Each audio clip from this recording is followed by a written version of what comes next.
Todos nós voltamos a falar do ambiente político, agora com o analista político da XP Investimentos, o Paulo Gama. Paulo, boa tarde. Boa tarde, Denise, tudo bem? Obrigado pelo convite. Eu que agradeço a sua participação. E, Paulo, a gente tem visto muita instabilidade do mercado financeiro em decorrência, em parte, das questões políticas que estão colocadas e sendo renovadas, né? Nós estamos discutindo a possibilidade de impeachment, de pedidos de impeachment contra ministros do Supremo e do TSE. Nós tivemos prisões que geraram muita polêmica na semana passada. Tem todo esse embate em torno do voto impresso. Eu queria saber qual a análise que você faz dos possíveis desdobramentos do ponto de vista político e para o ambiente econômico que nós podemos ter a partir dessa situação. Acho que a gente tem um ambiente político um pouco mais tensionado, né, a partir dessa decisão anunciada pelo presidente no final de semana, ainda não consumada, mas anunciada por ele no final de semana, de apresentar pedidos de impeachment contra os ministros do Supremo, Luiz Roberto Barroso e Alexandre de Moraes, um pouco na escalada desse tensionamento que ele já vinha tendo com alguns ministros da Corte e com a Corte em si mesmo, ali de maneira mais institucional. Né?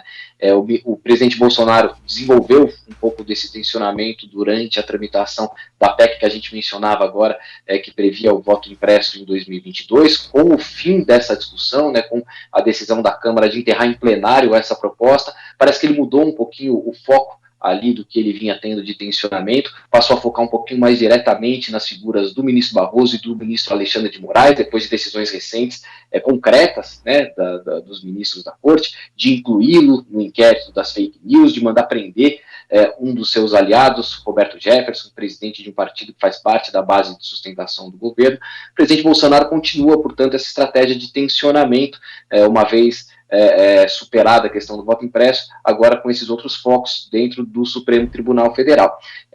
O ambiente instável em si não é um ambiente positivo para a discussão de matérias econômicas, e eu chamo a atenção para um ponto que a gente já alertava ali da governabilidade dentro do Senado Federal. Né? A gente via desde o início do mandato, tanto do presidente Arthur Lira quanto do presidente Rodrigo Pacheco, as matérias tramitando com um pouco mais de facilidade dentro da Câmara dos Deputados do que no Senado Federal. Essa decisão do presidente Bolsonaro, se consumada, de apresentar um pedido de impeachment, cuja pressão vai recair nas costas do presidente Rodrigo Pacheco, também não tende a facilitar o avanço e a resolução desses problemas de tensionamento ali entre o governo federal e o Senado Federal. Portanto, um pouco mais difícil para o governo prever o andamento das matérias econômicas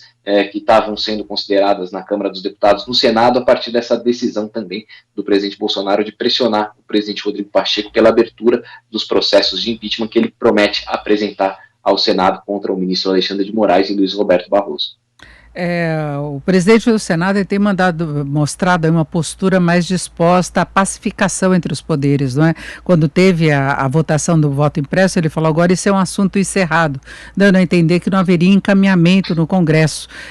Por outro lado, ele falou da possibilidade de mudanças em relação à reforma política, essa questão das coligações, de outras alterações que estão sendo feitas e que possam ser barradas pelo Senado, não é? É verdade, Nid, o presidente Rodrigo Pacheco tem tentado colocar pontos ali de moderação nessa relação com o Palácio do Planalto, mas a gente pode lembrar também que as circunstâncias que o levaram à presidência do Senado são diferentes, por exemplo, das circunstâncias que levaram o Arthur Lira à presidência da Câmara, embora ambos tenham sido eleitos ali no início desse ano com apoio do Palácio do Planalto. Arthur Lira, uma candidatura que já estava colocada, já vinha se aproximando do Palácio do Planalto e acabou sendo eleito ali com o apoio do presidente Bolsonaro, uma aliança um pouco mais extensa. O presidente Rodrigo Pacheco teve a candidatura decidida ali depois de uma decisão do Supremo Tribunal Federal que impediu a candidatura à reeleição do presidente Davi Alcolumbre, uma candidatura programada ali nos 48 minutos do segundo tempo, quando o nome dele surge para assumir o Senado Federal, ali em acordo com o Palácio do Planalto, foi o nome eleito pelo Davi Alcolumbre, que tinha favoritismo para assumir mais uma vez o mandato de 2 anos, mas é uma candidatura que não vinha sendo preparada de longo histórico, de longa data, em aliança junto com o Palácio do Planalto. E ali, a partir desse momento, acho que já começou a ficar um pouco claro o certo distanciamento que o presidente Rodrigo Pacheco assume em relação ao Palácio do Planalto, em matérias que, enfim, tramitam no Senado, que tem interesse do Palácio do Planalto, do time econômico, mas que acabaram não avançando ainda.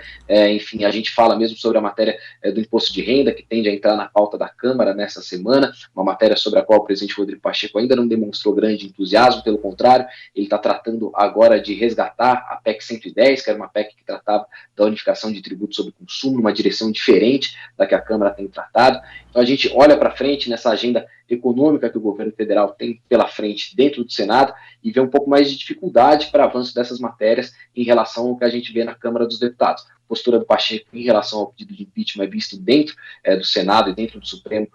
como uma postura que não vai ser incendiária, ao mesmo tempo em que ele vai tentar evitar um confronto explícito com o presidente Bolsonaro, também não tem razões, não dá sinais de que pretende acatar esses pedidos que o Bolsonaro, porventura, possa aparecer, mas ele vai tentar se equilibrar numa posição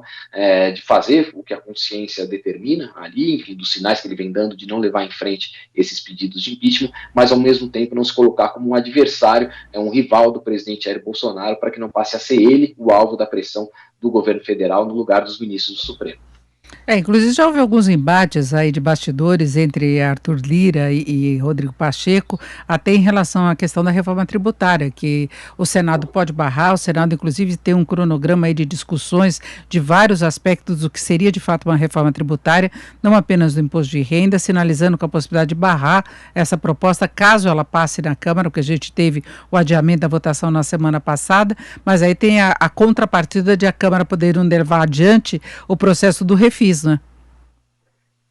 Exatamente, são matérias que têm interesses cruzados, né, entre a presidência da Câmara e a presidência do Senado. Essa matéria do imposto de renda é uma delas, em que o presidente Rodrigo Pacheco, de alguma maneira, trata ali como uma possibilidade não tão clara de avanço dentro do Senado, e episódios recentes que a gente lembra de atrito também entre a Câmara e o Senado. O mais notório deles foi a questão da medida provisória 1040, em que o Senado Federal aprovou,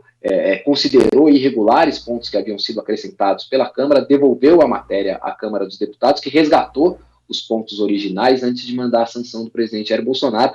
O presidente Rodrigo Pacheco oficiou o Palácio do Planalto pedindo que desconsiderasse esses pontos que foram resgatados pela Câmara dos Deputados. Um dos vários exemplos que a gente tem é dessa relação conflituosa entre a Câmara e o Senado, que vai depender de muita articulação do ministro Ciro Nogueira, recém-nomeado para a Casa Civil, para tentar desatar esses nós que vão aparecendo pela frente para o governo federal em relação ao Senado Federal. Perfeito, são 15h20. Nós ouvimos o Paulo Gama, que é analista político da XP Investimentos. Paulo, muito obrigada, uma boa tarde. Eu que agradeço o convite, a gente segue à disposição por aqui, Denis.